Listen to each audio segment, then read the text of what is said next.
Hello class 10th. Today we are discuss about the lesson number 4 in your geography section, agriculture. And today we study about in this video agriculture part 1.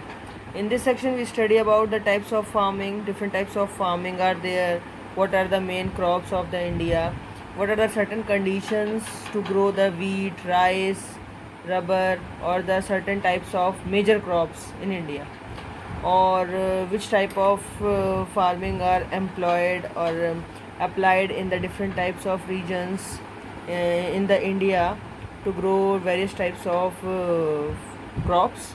So let me discuss about this.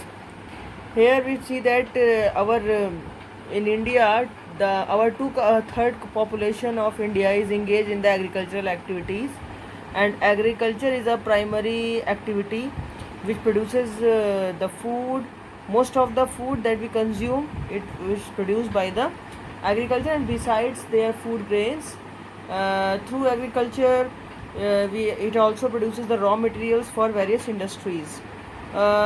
Main types of agricultural products like tea, coffee, spices, etc., these all are exported with the wheat, rice, rubber, cotton, these types of different crops.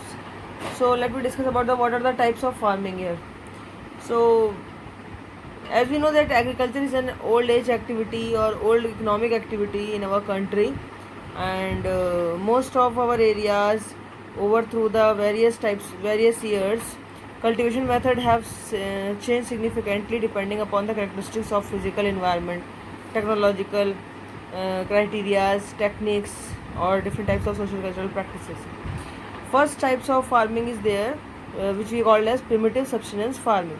In the primitive subsistence farming, we see that it is a practice on small patches of land with the help of primitive tools like hoe, dhow, digging sticks, and family community labor.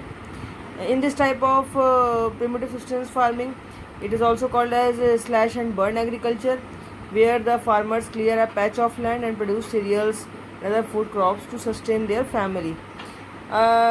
In this type of farming, when the soil fertility decreases, the farmers shift their crops or their farms by clearing a fresh patch of land for cultivation.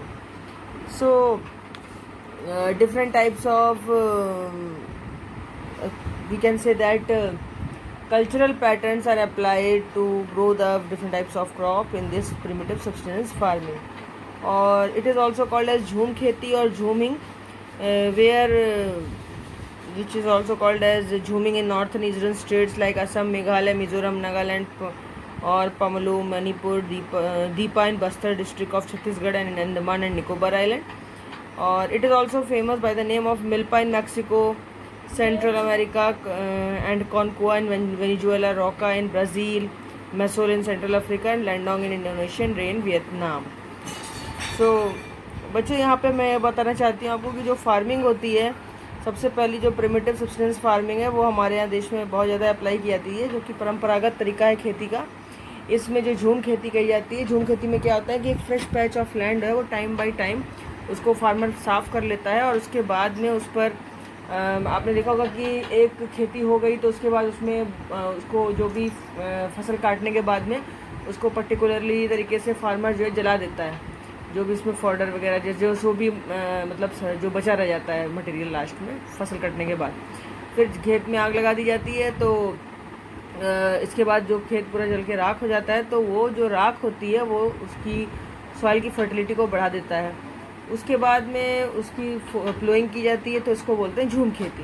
ये झूम खेती जो है northern eastern India में मिज़ोरम, असम, मेघालय, मणिपुर और Nagaland, Bastar area है छत्तीसगढ़ का, Andaman Nicobar island, इन सब में बहुत अप्लाई की जाती है.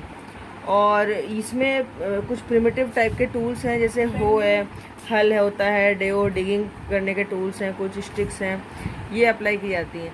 इसमें कोई बहुत ज़्यादा फर्टिलिटी जो होती है सॉइल की वो मेंटेन करने के बारे में ज़्यादा लोग नहीं सोचते हैं, और ये खेती जो है मेनली इन्वायरमेंटल कंडीशन पर डिपेंड है. और इन्वायरमेंटल कंडीशन पर डिपेंड होने की वजह से क्या होता है कि यहाँ पर जो फार्मर है वो सारा का सारा कल्चरल पैटर्न अप्लाई करता है खेती में भी। और आप कह सकते हैं कि यहाँ पर ये जो खेती होती है ये बहुत ही प्रिमिटिव टाइप की खेती होती है, जो प्रिमिटिव प्रैक्टिस है इसमें खेती की।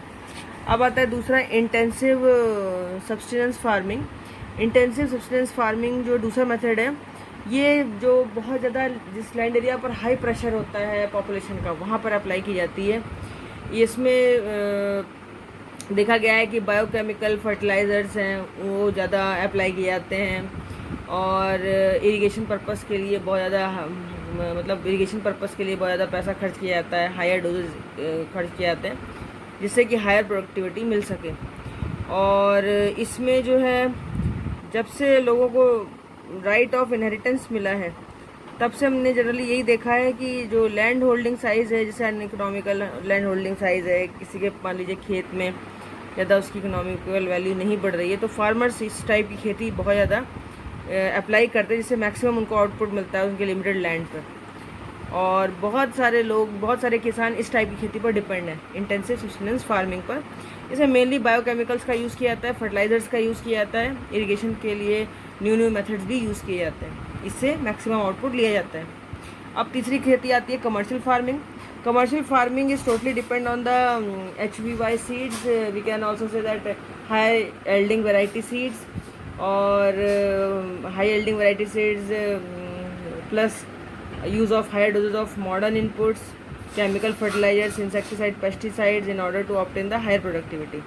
मतलब इस टाइप की जो खेती है इसमें मैक्सिमम आउटपुट लिया जाता है, और मैक्सिमम आउटपुट लेने के लिए ये लोग उसमें इंसेक्टिसाइड्स हैं, पेस्टिसाइड्स हैं, हाई यील्डिंग वैरायटी सीड हैं, केमिकल फर्टिलाइज़र्स का यूज़ बहुत करते हैं। ऐसी कमर्शियल खेती जो है मेनली जो है पैसे को की बढ़ोतरी के लिए की जाती है, ताकि किसान अपनी इकनॉमी को बढ़ा सके।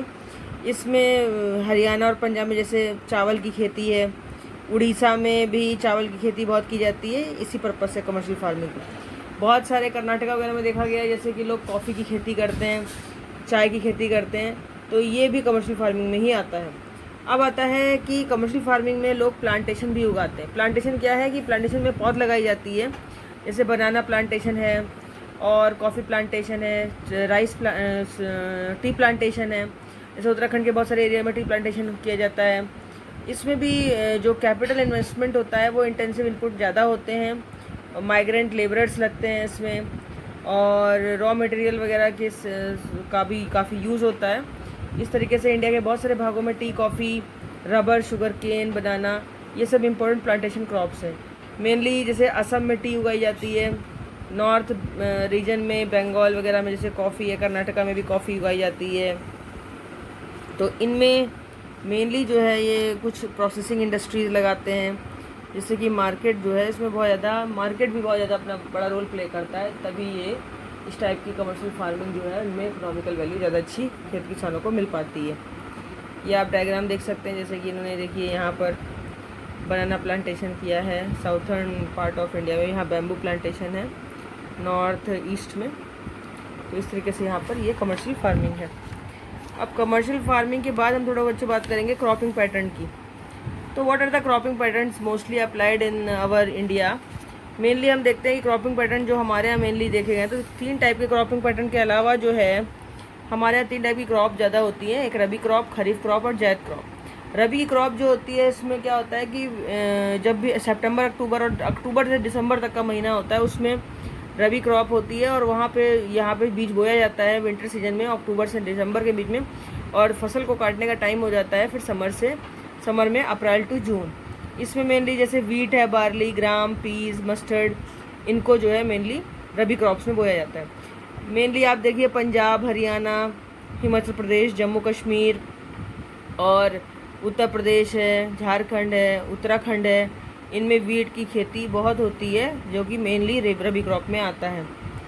और कई सारे फैक्टर्स इसमें अप्लाइड किए जाते हैं, जैसे कि यहाँ पर क्या है कि टेम्परेट क्लाइमेट है, थोड़ा गर्म इन्वायरमेंट है, तो ये इनके लिए जो है बहुत अच्छे सर्टन फैक्टर साबित होते हैं। अब आता है दूसरी प्रकार की क्रॉप है खरीफ क्रॉप। खरीफ क्रॉप जो है मेनली इसमें क्या होता है कि जो ये मानसून रीजन में मेनली इसमें कंट्री के डिफरेंट पार्ट्स में जब मानसून आ जाता है, जैसे कि आप देख रहे हैं जून जुलाई के अंत में ये बोई जाती है फसल, और इसको सितंबर अक्टूबर तक काट लिया जाता है। इसमें मेनली जैसे पैडी है, धान की खेती, मेज, ज्वार, बाजरा, तूर, अरहर की दाल है, मूंग, उड़द, cotton, jute, groundnut, soybean, ये मेनली उगाया जाता है। इसमें जैसे कि असम के बहुत सारे रीजन है, वेस्ट बंगाल है, कोस्टल रीजन है, उड़ीसा, आंध्र प्रदेश, तेलंगाना, तमिलनाडु, इनमें मेनली जो है ये खेती बहुत होती है। केरला, महाराष्ट्र, तो यहाँ पर पैडी की खेती बहुत होती है।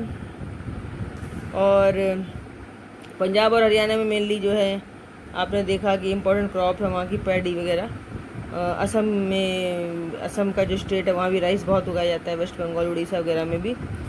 तो वहाँ पर ये जो है जैसे बोरो जनजाति है, आस है, अमन है, ये लोग ये पैडी खेती बहुत करते हैं। अब खरीफ और रबी के अलावा जो इसके बीच का जो टाइमिंग है उसमें जैसे कि आपने देखा होगा कि कुछ शॉर्ट पीरियड होता है सीजन का, समर और विंटर के बीच में, उसमें जायद की फसल उगाई जाती है। जायद में मेनली सब्जियां उगाई जाती हैं और फ्रूट वगैरह जैसे वाटरमेलन, मस्कमेलन, कुकुम्बर, वेजिटेबल और फॉडर क्रॉप्स हैं। शुगर केन भी इसमें बहुत मेनली उगा लिया जाता है।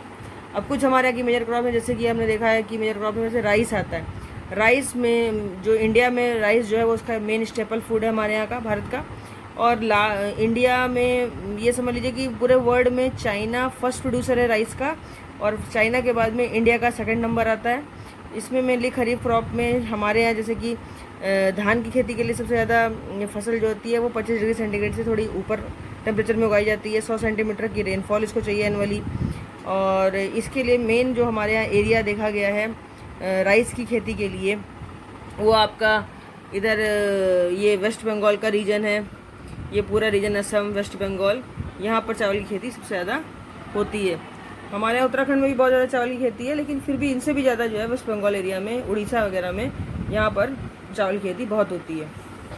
और अब आता है इसके बाद में वीट। वीट जो है वो second most important staple food है सीरियल क्रॉप्स में। इसके लिए 50 से 75 सेंटीमीटर एनुअल रेनफॉल चाहिए और टेम्परेचर जो है वो हायर चाहिए, 35 to 40 degree centigrade, 45 degree centigrade.